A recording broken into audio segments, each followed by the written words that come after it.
Banyak cara orang itu memuliakan Tuhan, Bapak Ibu, ya. Banyak cara kita bisa memuliakan Tuhan. Ya, ada orang yang ya dia memuliakan Tuhan lewat apa? Lewat ya seperti saya dipanggil Tuhan untuk menjadi pengkhotbah. Saya memuliakan Tuhan dengan ya saya berkhotbah. Tapi ada orang yang dipanggil Tuhan, memuliakan Tuhan, kita punya karunia yang berbeda-beda. Jadi kalau kita bicara tentang karunia di sini bukan hanya berbicara di gereja. Ya, kita semua terpanggil menjadi pengurus yang baik dari kasih karunia. Ya, tidak ada seorang pun yang diciptakan tanpa karunia loh di dunia ini. Ya, jadi tidak mungkin Tuhan tuh menciptakan orang itu tanpa karunia. Kita semua diciptakan dengan karunia.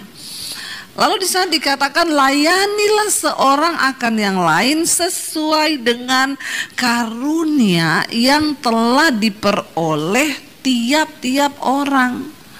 Ada orang itu yang suka ya dia tuh pintar bicara. Ya. Ayat 11 tadi berkata di sana, ada orang yang pintar bicara. Jika ada orang yang memang karunianya apa? Berbicara. Makanya sekarang kan kita tuh anak-anak sekolah tuh sekarang di IG, di TikTok itu ikutilah public speaking. Ya, kenapa ada pelajaran public speaking? Karena tidak semua orang diberi karunia untuk bisa berbicara di depan umum. Ya, ada orang kalau dia bicara jemaat tidur, ya Pak ya. Ya, kalau saudara tidak punya karunia di dalam berbicara, ya jangan jadi pengkhotbah. Pasti itu jemaat tidur. Ya, bayangkan kalau ada yang khotbah, shalom saudara. Firman Tuhan hari ini terambil. Tidur nggak saudara? Tidur, ngorok ya. Kasihan saudaranya, kasihan juga orang yang khotbah itu karena dia tidak dikasih karunia berbicara. Tapi dia memaksakan diri berbicara. Kenali karunia kita masing-masing. Yang pertama, supaya tujuan dari karunia itu waktu kita pakai itu memuliakan Tuhan. Yang kedua itu cara kita membalas cinta kasih Tuhan. Ya sekarang banyak dibuka public speaking. Orang berbondong-bondong yang kepengen jadi pembicara, seminar atau apa masuk. Tapi saya melihat beberapa orang sudah keluar lulusan public speaking Amerika. Pas pulang, ya saya dulu pernah ada temen dia lulusan luar negeri public speaking, syuting sama saya, ya. Jadi dikasih tahu sama sutradaranya nanti ngomongnya ini ya, saya nangkep. Oh iya, oke. Ya, waktu disuruh syuting, saya nggak pernah diedit. Begitu, ayo Bu Debbie sekarang, shalom saudara, kita percaya bahwa gini. Dia ngomong, wah luar biasa, kita nggak perlu edit. Begitu teman saya yang lulusan public speaking, sebelum mulai di syuting udah tanya sama saya, Bu catetin dong nanti saya ngomong apa. Catetin, saya catetin nih dia hafal ya. Sebelum mulai syuting 1 jam dia sudah hafal. Jadi saudara-saudara gini dia udah latihan. Begitu syuting belepotan, aduh apa ya tadi ya, nggak jadi. Padahal udah lulusan public speaking, tapi kenapa dia nggak bisa? Karena memang bukan karunianya berbicara. Biar kau mau lulus dapat sarjana dari luar negeri, tapi kalau itu bukan karuniamu, maka jangan dipaksakan. Ya, saya mendengar ada beberapa pengkhotbah, mereka kalau persiapan khotbah 3 bulan. Satu khotbah dipersiapkan 3 bulan. Aduh, kalau dia khotbah kayak saya sehari 3-4 kali, hari ini saya khotbah 5 kali. Terus dia persiapannya 3 bulan satu khotbah, maka kalau dia 5 kali khotbah, dia harus mempersiapkan diri berapa bulan? 1 tahun 5 khotbah. Ya kenapa itu bisa terjadi? Ya dia stres, yang dengar lebih stres. Kasihan kan dua-duanya, segala sesuatu yang tidak berjalan sesuai dengan karunia itu kacau. Kenapa Tuhan menciptakan manusia dengan karunia? Supaya kalau engkau berfungsi sesuai karuniamu tuh enak. Amin. Ya jangan memaksa ya. Kalau ada teman saya bilang, saya tuh Bu kalau khotbah 3 bulan saya persiapan, istri nggak boleh masuk kamar, anak nggak boleh ganggu 3 bulan. Saya bilang, Pak, kamu salah panggilan. Kasihan istrimu, kasihan anakmu. Kau persiapan marah-marah 3 bulan. Ya apakah Tuhan itu melakukan seperti itu? Enggak loh Pak. Dan saya yakin kalau kau khotbah jemaat pusing. Jadi lebih baik jangan jadi pengkhotbah kalau kau 1 kali khotbah 3 bulan persiapannya. Tuhan beri kita karunia yang berbeda. Suami saya saudara, dia tuh kalau nasihatin orang, itu orang bisa masuk loh, dan itu bisa lama ngobrol. Tapi suami saya suruh khotbah begini, dia bilang nggak ada yang lain saya. Aku kalau suruh main piano, kamu mau nyanyi lagu apa aja hari itu, saya baru belajar langsung bisa. Tapi khotbah dia nggak bisa. Jadi biar dipaksakan seperti apapun, ya gimana ya.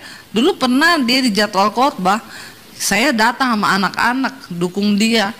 Ya selesai dia tanya sama anak-anak saya, gimana tadi khotbah papi? Anak saya bilang, aku kebelet denger papi khotbah. Terus dia tanya, kenapa kamu kebelet? Ya nahan takut, kok aku yang jadi gemeteran papi yang khotbah, karena kayak aku yang mikir gini, abis ini papi ngomong apa ya? Abis ini papi ngomong apa ya? Kan kasihan saudara kalau sampai yang dengar juga ikut mikir toh. Jadi dikatakan di situ, nah ketika kita tahu kita punya karunia berbicara, misalnya tadi dikatakan di sana apa ayat yang ke-11, jika seseorang memiliki karunia untuk berbicara, maka hendaklah dia menjadi seseorang yang berbicara untuk menyampaikan firman Tuhan. Ya, di sana dikatakan supaya Tuhan itu dimuliakan. Kita baca lagi yuk ya di dalam 1 Korintus pasal yang ke-12 ya.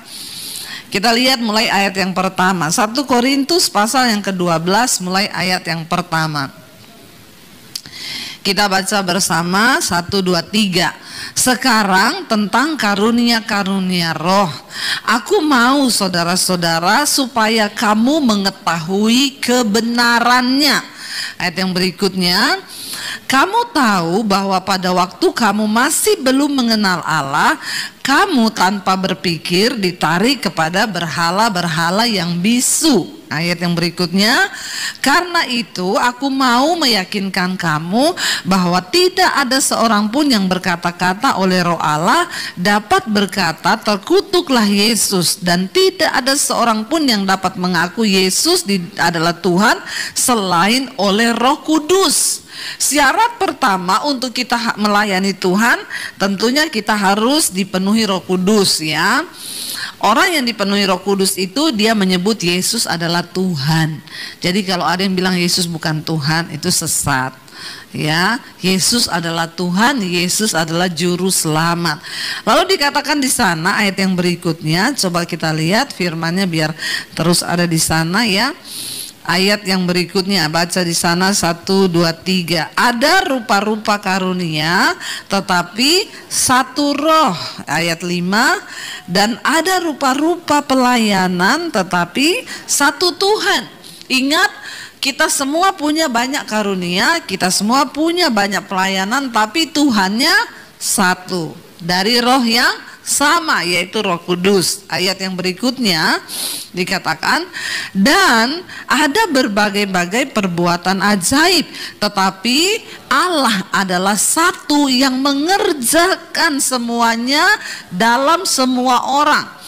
Tadi ketika Rasul Paulus memulai ayat itu, dia bilang, aku ingin meyakinkan kamu tentang karunia roh. Dan dia berkata, dulu ketika engkau belum mengenal kebenaran, engkau ditarik kepada berhala-berhala.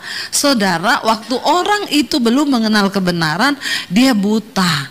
Saya dulu ketika belum mengenal Yesus, saya itu tidak tahu kalau ternyata saya itu diciptakan Tuhan dengan banyak karunia di dalam diri saya.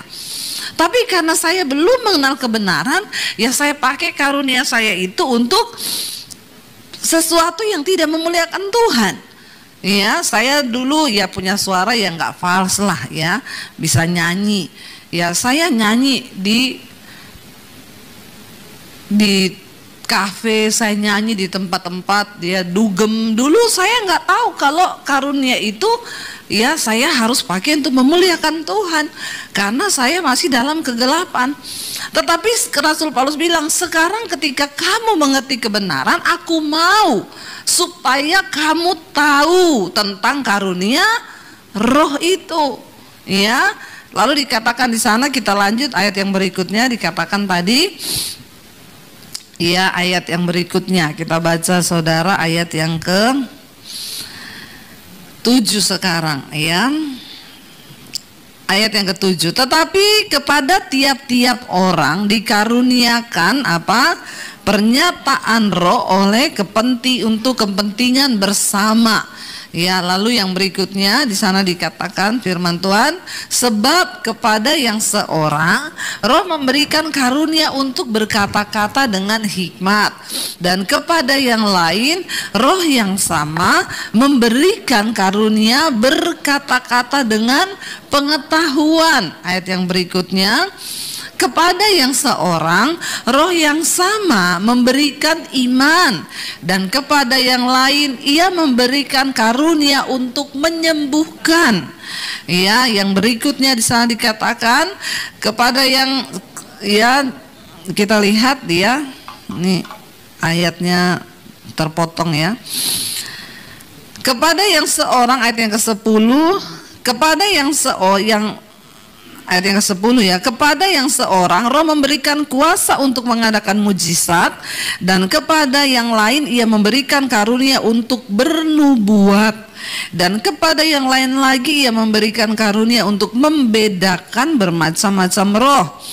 Kepada yang seorang ia memberikan karunia untuk berkata-kata dalam bahasa roh, dan kepada yang lain ia memberikan karunia untuk menafsirkan bahasa roh itu. Tetapi ayat 11, semuanya ini dikerjakan oleh apa? Roh yang satu dan yang sama, yang memberikan karunia kepada tiap-tiap orang secara kursus seperti yang dikehendaki oleh Tuhan. Kita ini punya banyak karunia yang berbeda-beda, tapi ingat tujuannya karunia itu untuk memuliakan Tuhan. Banyak orang menggunakan karunia itu salah untuk memuliakan diri. Apalagi yang punya karunia bernubuat, membedakan macam-macam roh. Ya, saya diceritain sama teman saya, Bu, saya kemarin ibadah di satu tempat, terus pendetanya itu manggilin satu-satu orang, langsung di depan orang, kamu ya Tuhan ngomong tentang kamu gini, kamu semua dipanggil satu-satu. Ya, saya bilang yang begitu itu harus diuji. Ya, harus diuji, apalagi sudah dalam setiap ibadah Tuhan ngomong. Jadi kadang orang itu kepengen dia kayak terlihat sakti begitu. Saya bilang, Ibu diuji loh. Ya, karena sekarang banyak penyesatan. Kemarin itu ya saya dengar teman saya tuh cerita, Bu, ada hamba Tuhan ya begitu manggil orang katanya dapat suara Tuhan. Terakhir ternyata ya buntutnya berujung pada minta uang. Setelah itu dia kena kasus pelecehan. Ya, bayangkan buahnya itu apa? Jadi hati-hati Bapak Ibu ya. Saya suka dengar ada jemaat yang ngomong, ya Bu, saya tuh kemarin dinubuatin sama pendeta itu, katanya gini ya. Ada juga pendeta ya, karena dia sering bawa orang ke Israel, tiap ketemu orang didoakan, Tuhan berkata Ibu harus ikut saya ke Israel. Ini sih marketing ya, tapi bawa-bawa nama Tuhan.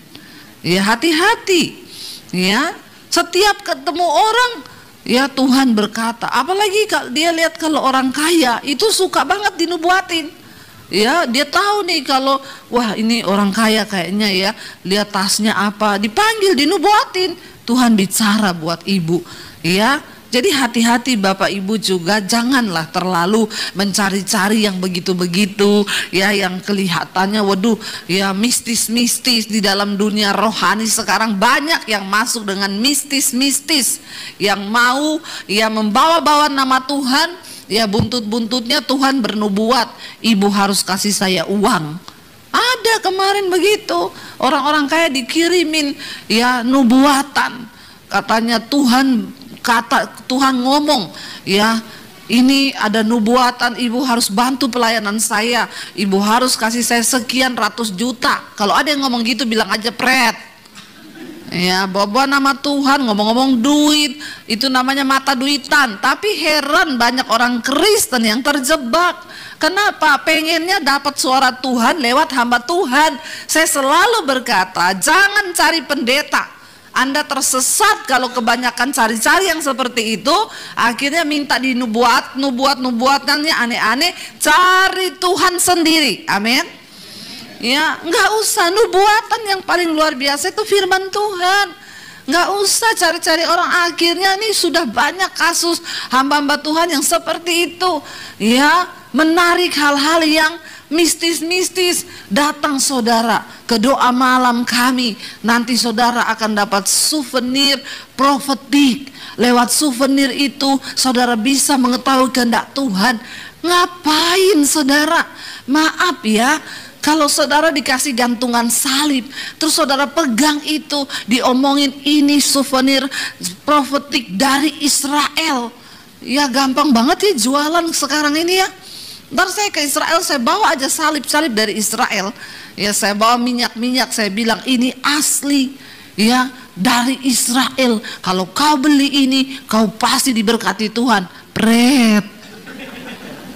Hati-hati Bapak Ibu, tidak ada yang bisa menukar kebenaran yang hakiki dengan hal-hal yang seperti itu. Ya, saya pergi ke Israel, dibawa ke toko perhiasan. Bu, saya ajak ibu ke toko perhiasan, lain dari yang lain, bukan yang seperti biasa. Yang biasa kita sudah pergi datang, ini ada Bu. Saya dibawa, masuk gang, datang ke sebuah toko. Ini Bu, toko perhiasannya. Jadi batu saudara, batu-batu biasa itu yang bulat-bulat, dikasih satu berlian, ya. Itu dijual harganya 300 juta, ya 150 juta. Terus saya bilang, kenapa mahal sekali ya? Cuma batu begini dikasih berlian kecil. Iya, ibu tahu batu ini diambil dari bait suci. Waktu bait suci diruntuhkan Bu, batu-batu ini kami pungut. Kalau ibu beli ini, siapa tahu ini dari ruang maha kudusnya. Saya bilang pret. Ya, kau ini jangan kebanyakan menipu. Jadi hati-hati, biar di Israel juga banyak bertipu-tipu. Orang Kristen yang tidak mengerti kebenaran banyak tertipu. Ya, ini batu dari ruang maha kudus, siapa tahu bukan waktu diruntuhkan tuh kami ambil. Saya bilang terus, hello, kalau misalnya iya saya beli ini batu dari ruang maha kudus, terus saya jadi sakti gitu, terus urapan Tuhan ada atas saya. Hello Bapak Ibu, Yesus sendiri berkata kepada seorang perempuan Samaria, dulu nenek moyang kami menyembah dan mencari Tuhan di gunung-gunung, sekarang kami menyembah di Yerusalem. Tapi ada saatnya nanti kamu akan mencari Allah bukan lagi di gunung, bukan lagi di Yerusalem, tetapi kamu akan mencari Tuhan di dalam roh dan kebenaran. Katakan amin. Nggak usah dijadikan hal-hal yang mistis. Karunia itu sangat bahaya kalau tidak dilandasi dengan firman yang benar. Ngeri Bapak Ibu, ngeri. Ya, makanya saya bilang, saya ke Israel. Ada jemaat yang tanya, Bu, Ibu kalau selama ke Israel berkali-kali ini, Ibu doa di mana yang paling terasa hadirat Tuhannya? Yang paling merinding, Bu? Saya bilang, di dalam kamar. Oh, bukan di tembok ratapan, bukan di bait suci, bukan di tempat Yesus dibunuh, bukan di tempat Yesus dibaptis. No, di dalam kamar. Biar di Indonesia juga, bukan hanya di sini. Jadi Bapak Ibu mengertilah, ya, jangan mau saudara sekarang dibodoh-bodohi, ya, dengan karunia-karunia rohani yang kelihatannya bisa membawa saudara kepada hal-hal. No, saudara. Baca firman, mengerti firman. Rasul Paulus bilang, dulu sebelum engkau mengenal kebenaran, engkau ditarik kepada roh-roh dunia yang miskin, tetapi berbau mistis. Tetapi sekarang aku mau kamu mengenal kebenaran, bahwa itu semua karunia yang mengerjakan Roh Kudus. Tujuannya untuk kemuliaan Tuhan, bukan untuk kepentingan diri, apalagi kepentingan si pendeta. Bernubuat-nubuat, buntut-buntutnya uang, ada lagi buntut-buntutnya bersinah. Ya, jangan Bapak Ibu, hati-hati. Sekarang ini banyak sekali ajaran-ajaran yang menyesatkan. Ada beberapa juga saya lihat di TV, di TikTok, di IG, orang-orang yang berkata begini. Dia syuting, lalu dia bilang, Bapak Ibu, saya melihat Anda sekarang lagi galau. Ya, kalau Anda ingin merasakan energi positif supaya Anda tidak galau, ya, tetap lihat video saya ini. Pejamkan matamu. Saya komen, gimana lihat pejamkan mata ya? Maka dalam waktu 5 menit, ketika Anda terus menonton video saya, Anda tarik napas dalam-dalam, ya, buang ya dalam-dalam, maka saya jamin dalam waktu 5 menit Anda akan merasakan ketenangan. Saya bilang, prep. Orang-orang ini saudara, hati-hati loh. Ya, banyak orang-orang tersesat hanya karena orang menawarkan karunia-karunia yang kelihatannya seperti itu. Jadi Bapak Ibu dikatakan ada orang yang bernubuat karunianya, pakailah itu untuk memuliakan nama Tuhan. Kalau ada orang yang menyampaikan firman Tuhan, menasehati, lakukanlah itu, ya, sesuai dengan karunia yang diberikan. Kita lihat Roma pasal 12. Kita buka bersama Roma pasal 12 ya, mulai ayat yang pertama. Ya, ini Rasul Paulus juga sedang berbicara tentang karunia, saudara. Ya, makanya ini diingatkan ayat 1 ini berkata begini. Karena itu saudara-saudara, apa? Demi kemurahan Allah, aku menasehatkan kamu supaya kamu pertama mempersembahkan tubuhmu sebagai persembahan yang hidup, yang kudus dan yang berkenan kepada Allah, itu ibadahmu yang sejati. Ini ibadah yang sejati. Ya, ibadah yang sejati bukan hanya saudara datang duduk-duduk di sini pulang nggak, hidupmu nggak berubah. Ibadah yang sejati mempersembahkan hidup, tubuh yang kudus. Lalu ayat yang kedua berkata di sana, kita baca, janganlah kamu menjadi serupa dengan dunia ini, tetapi apa? Berubahlah oleh pembaharuan budimu, sehingga kamu dapat membedakan manakah kehendak Allah, apa yang baik, yang berkenan kepada Allah, dan yang sempurna. Kenapa kita harus mempersembahkan hidup kepada Tuhan? Supaya kita ini tidak menjadi serupa dengan dunia, dan akibatnya kita ini bisa membedakan kehendak Tuhan sama yang bukan. Ayat 3 berkata, kita baca bersama ayat 3. Berdasarkan kasih karunia yang dianugerahkan kepadaku, aku berkata kepada setiap orang di antara kamu, janganlah kamu memikirkan hal-hal yang lebih tinggi daripada yang patut kamu pikirkan. Tetapi hendaklah kamu berpikir begitu rupa sehingga kamu menguasai diri menurut ukuran iman yang dikaruniakan Allah kepada kamu masing-masing. Jadi gini Bapak Ibu, jangan terlalu memikirkan hal-hal yang lebih tinggi daripada apa yang patut. Pengen sakti, pengen punya karunia. Saya punya teman hamba Tuhan, ya dia bilang, saya punya satu kerinduan yang sampai hari ini belum terwujud. Saya pengen membangkitkan orang mati.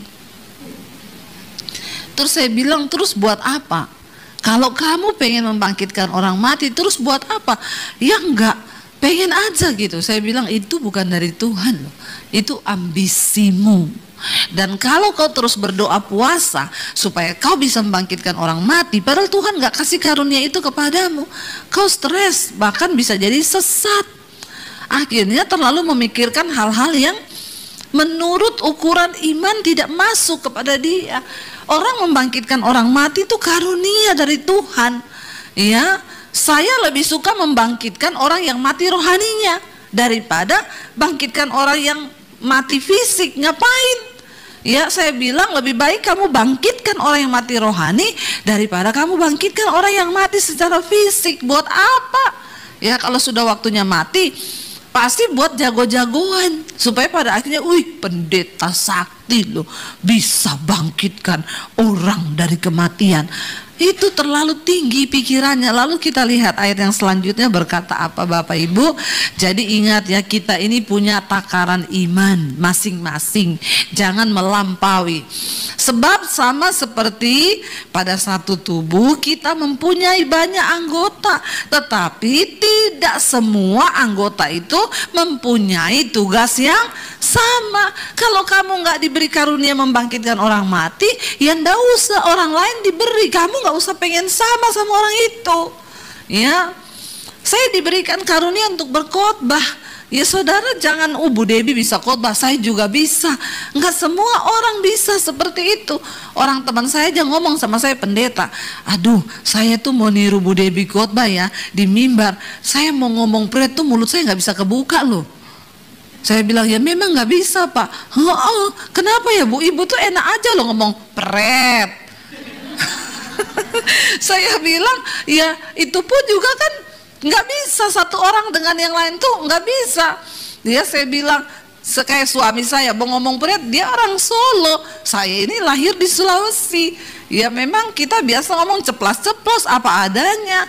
Ya tapi tidak semua orang sama. Dikatakan, ingat loh, kamu itu tidak usah menjadi kepengen sama seperti orang lain, karena kita ini mempunyai banyak anggota, tetapi kita semua anggota itu mempunyai tugas yang beda-beda. Dan tugasnya itu juga ya bukan dikatakan pada satu tubuh kita punya banyak anggota, tapi tugasnya itu tugas yang satu dan tidak harus sama. Kita lihat ayat yang kelima dikatakan di sana.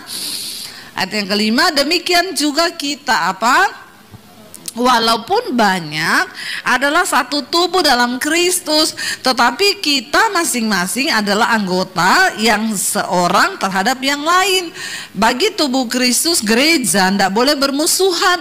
Walaupun merek gerejanya berbeda, tapi kita ini satu dalam Kristus. Ya, jangan pandang tuh, oh gereja ini seperti ini. Enggak. Ya, Tuhan tidak melihat merek gereja, Tuhan melihat karakter Kristus dalam hidupmu. Ayat yang berikutnya dikatakan di sana. Kita baca bersama ayat yang berikutnya. Ya, ini kalau bisa firmannya biar tetap di situ aja ya. Kalau bisa naikin yang ke ayat berikutnya. Jadi saya nggak usah menunggu ya. Demi ayat yang ke-6 ya, dikatakan, demikianlah kita mempunyai apa? Karunia yang berlain-lainan menurut kasih karunia yang dianugerahkan kepada kita. Jika karunia itu untuk bernubuat, baiklah kita melakukannya sesuai dengan iman kita. Ayat yang berikutnya 7, jika karunia untuk melayani, baiklah kita melayani. Jika karunia untuk mengajar, baiklah kita juga mengajar. Ayat yang ke-8, jika karunia untuk menasehati, baiklah kita menasehati. Siapa yang membagi-bagikan sesuatu, hendaklah ia melakukannya dengan hati yang ikhlas. Siapa yang memberi pimpinan, hendaklah ia melakukannya dengan rajin. Siapa yang menunjukkan kemurahan, hendaklah ia melakukannya dengan sukacita. Ya, hendaklah kasih itu jangan pura-pura, jauhilah yang jahat dan lakukanlah yang baik. Bapak Ibu, dikatakan karunia itu beda-beda. Ada orang yang dikasih karunia melayani. Saya ini saudara, ya kadang ada keluarga datang, ya suami saya keluarganya datang dari Solo. Dulu pernah 20 orang. Saya tuh di dapur masak sehari-harian. Ya, suami saya bilang, "Say, kamu tuh ndak capek toh? Kenapa kamu nggak beli aja makanan?" Aku bilang, saya seneng. Saya seneng kalau saya masak, orang makan dan ngomong, enak ya. Capeknya itu terbayarkan, itu karunia melayani. Kalau orang nggak punya karunia itu, saudara suruh, maka dia kupas bawang sambil bersungut terus mukanya, ya ketekuk. Kenapa? Karena memang bukan karunianya melayani. Ada orang-orang yang dia seneng, saya seneng saudara, sampai akhirnya begitu mereka pulang ke Solo, ya saya sih teler saya. Suami saya marah-marah. Itu kan akhirnya jadi kecapean sendiri, lagian sih masak. Saya kepengen mereka datang, mereka makan masakan yang mereka nggak pernah makan. Saya bilang, ya ini kan makanan menu saya. Dan semua tuh ngomong, ih enak banget ya, ajarin dong gini, bikinnya ini. Saya seneng. Ya, kalau kita melakukan segala sesuatu, hendaklah kita melakukannya dengan hati yang tulus, ikhlas. Ya kalau nggak tulus jangan, itu bukan karunia, engkau memaksakan. Ya kalau ada orang yang punya karunia menasehati, baiklah dia menasehati. Ya, jadi lakukan itu dengan hati yang tulus ikhlas. Bapak Ibu, hari ini ayo kenali karuniamu itu apa. Jangan sampai nanti kita mati, kita sudah mati. Ya, sampai kita mati kita tidak sadar dan kita nggak tahu apa karunia kita. Ya, apakah kita ini ada orang yang diberi banyak dan karena dia setia ditambahin Tuhan terus. Ya, orang-orang itu ngomong Bu Dewi itu multi talent ya, banyak ya karunianya. Saya bisa nyanyi, saya bisa bikin lagu. Suami saya pemusik tapi dia nggak bisa cipta lagu. Ya, saya nggak bisa, saya ya bisa musik, main gitar ya, walaupun hanya kuncinya E beat G A D. Tapi lumayan buat konsumsi sendiri. Dan saya kalau bikin lagu nggak pakai ore-orean, nyanyi nadanya ini apa, saya langsung nyanyi. Ya, saya bikin lagu, mujizatmu masih terjadi tiap hari, selalu terjadi. Mujizatmu masih terjadi setiap hari, selalu terjadi. Itu saya cuma nyanyikan aja langsung jadi. Ya suami saya yang denger, kok bisa sih ya, aku loh pemain musik loh. Dia sudah nginceng-nginceng nada, ding dang dang dang, nggak jadi lagu. Itu karunia Bapak Ibu. Ya, lalu saya dikasih karunia Tuhan penulis. Saya pernah jadi pemimpin redaksi. Ya, ketika pandemi saya dapat karunia melukis. Tuhan pelihara kami lewat lukisan. Laku 25 juta, 35 juta, 40 juta, 75 juta. Di masa pandemi saya melukis hampir 50 lukisan.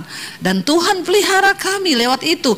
Loh, apakah saya jago lukis? Apakah saya pernah kursus? Saya pernah belajar? Enggak. Tiba-tiba datang ketika pandemi. Dan saya percaya itu diberi Tuhan karena kita ini setia. Kalau orang setia ditambah terus karunianya. Tapi kalau orang malas, Alkitab bilang apapun yang ada padanya itu diambil, malah nggak bisa apa-apa.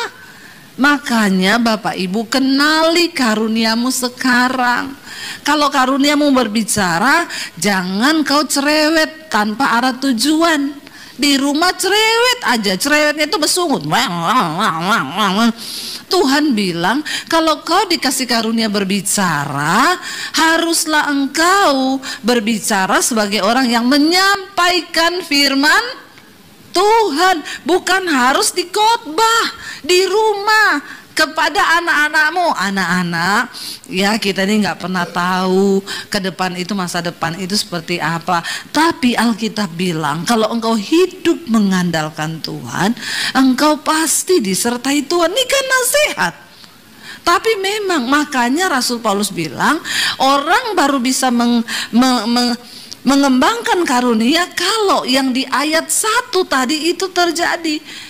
Persembahkanlah tubuhmu sebagai persembahan yang hidup, yang berkenan kepada Allah.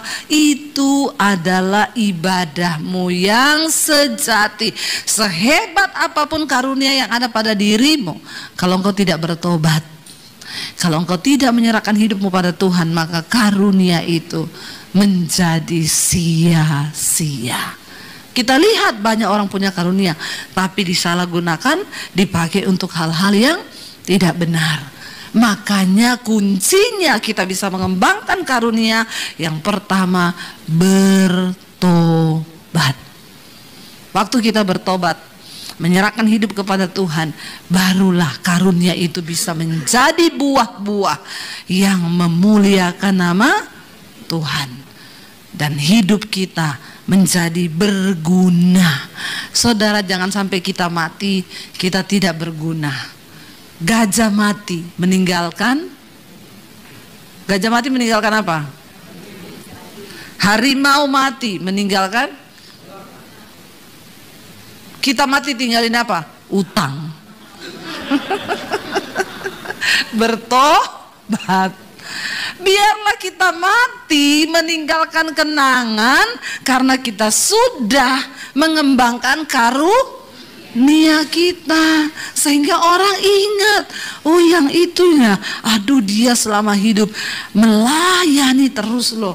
Saya tuh kalau ketemu dia, ya ada orang tuh dikasih karunia memberi, suka memberi, ya ada orang walaupun dia kaya raya pelit dia. Ya, tidak dikembang-kembangkan karunianya, tambah pelit lagi. Ya, jangan sampai kita mati meninggalkan nama yang busuk. Sampai orang bilang, "Hi, akhirnya mati juga dia. Kenapa nggak dari dulu ya matinya?" Jangan Bapak Ibu. Biarlah kalau kita mati, ya, saya bilang sama anak-anak saya, "Dek, kalau mami mati, mami bersyukur. Bahkan khotbah-khotbah mami di YouTube masih bisa memberkati orang yang hidup. Mereka masih bisa mendengarkan. Kalian masih bisa dengar nasihat-nasihat mami lewat firman Tuhan. Biarlah hidupmu itu menjadi berarti." Makanya anak saya kemarin kerja di Starbucks, Mami jangan marah sama saya ya. Kenapa?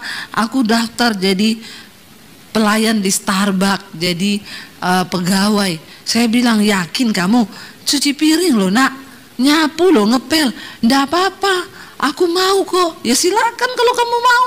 Iya, daripada waktu kuliahku itu aku kalau nggak kuliah ngafe, bikin habis duit, mending aku kalau nggak kuliah aku kerja, karena jadwalnya bisa diatur sesuai jadwal kuliah. Ya silakan, ya. Lalu saya datang ke tempatnya dia bekerja, saudara. Ya kasihan, pas saya datang dia lagi bersihin meja, ambil sampah, ya ngangkati bekas piring, dia cuci piring, dia nyapu, dia ngepel. Hati saya itu nangis. Ya, jam 1 malam saya mau tidur, saya bilang sama suami saya WA dia, "Dek, kamu lagi ngapain?" Jam 1 malam masih closing mam. Dia foto ada piring kotor masih setumpuk yang harus dia cuci. Saya nangis, saya bilang sama suami saya, "Kita masa tidur dia cuci piring, kasihan ya anak kita ya nak." Ya suami saya kalau saya gitu dia gini, "Nggak apa-apa say, biar dia belajar." Tapi besok malamnya dia yang WA anak saya, "Dek, jam 1:30 udah tidur belum? Udah pulang belum?"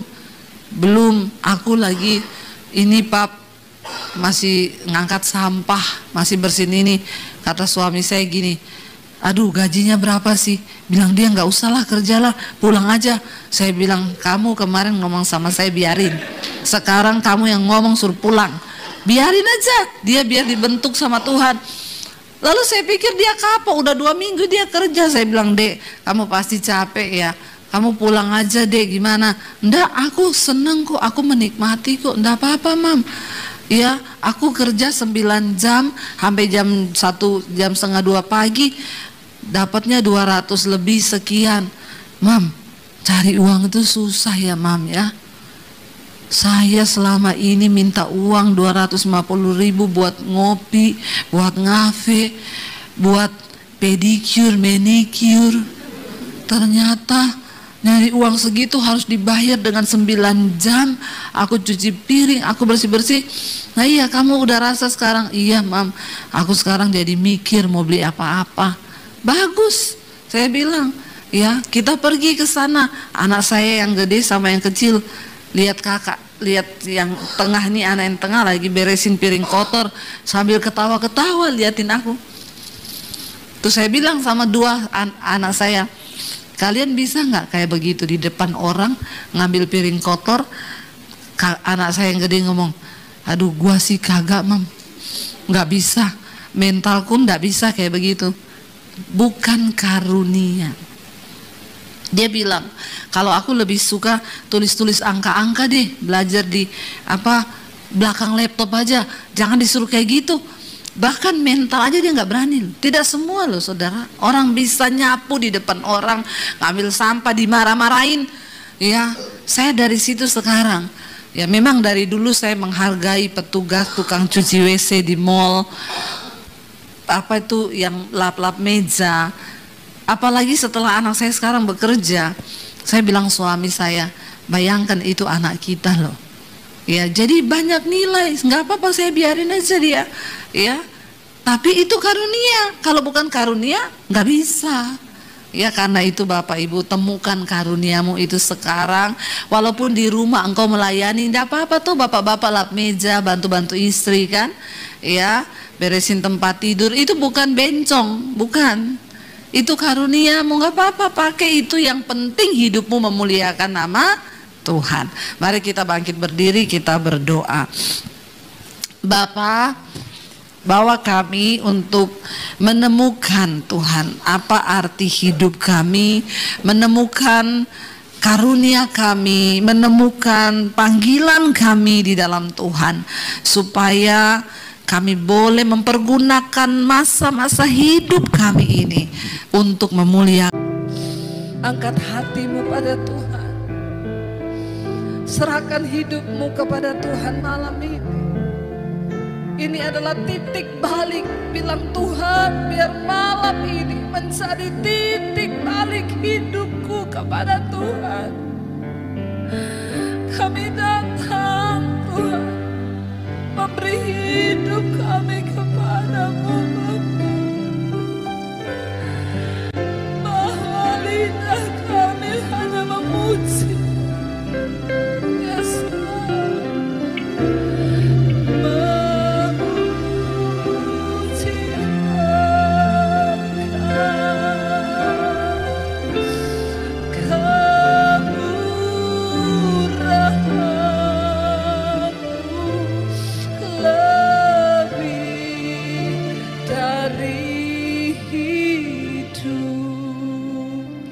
tutup mata dalam hadirat Tuhan. Bapa, lihat setiap hati kami malam ini. Kami datang Tuhan. Tuhan yang tahu hidupmu masing-masing saudara. Dan malam ini dia cuma mau engkau beri hidupmu yang sungguh-sungguh bagi dia. Tidak peduli dosa apapun yang sedang hari ini engkau lakukan. Tuhan tidak pernah melihat masa lalu, tapi dia tunggu engkau yang sekarang untuk menyerahkan hidupmu kepada Tuhan.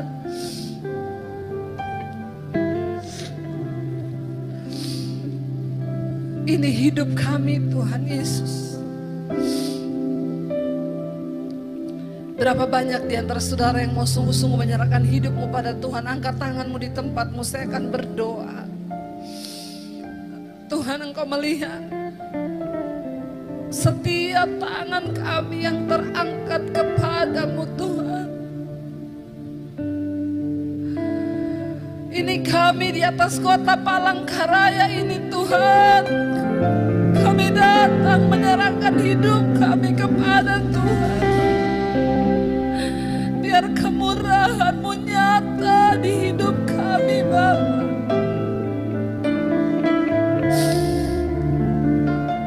Ya Yesus, kami tahu malam hari ini surga bersorak-sorai melihat setiap anak-anak-Mu datang menyerahkan hidup mereka kepada Tuhan. Jesus, sebab tidak ada persembahan yang menyenangkan hati Tuhan selain persembahan hidup yang kudus dan yang berkenan kepada Allah. Apapun keadaan kami malam ini, kami mau berkata sekali Yesus, kami mau tetap pilih Yesus saja dalam hidup kami. Tuhan, apapun yang sedang mereka alami dalam hidup mereka malam ini, hamba percaya Engkau yang Maha Tahu. Yang terikat dengan dosa sudah dilepaskan dalam nama Tuhan Yesus. Yang sakit malam ini Tuhan sembuhkan dalam nama Yesus. Yang mengalami pergumulan yang berat malam ini Tuhan lepaskan dalam nama Yesus. Kami mau berkata malam ini ketika kami sudah memilih Yesus, sekali